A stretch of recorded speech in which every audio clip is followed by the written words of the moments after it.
Have you ever wanted to just disappear into a drawing? Today, I wanted to sketch a place that feels like a quiet escape. Just a simple cottage, a winding path, and the sound of the ocean somewhere in the distance. I kept the lines clean and focused on the composition.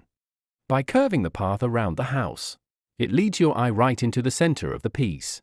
And of course, no tropical getaway is complete without a single, swaying palm tree reaching for the sky. For the shading, I use simple cross-hatching on the roof to give it some texture, and a soft gradient for the shadows on the ground. I love how much depth you can create using just a single black pen. It's all about where you leave the white space to let the light hit. Drawing tiny scenes like this is my favorite way to unwind. It reminds me that art doesn't need to be massive or colorful to tell a story. Sometimes, a few simple lines on a small square of paper are all you need to find a little bit of peace.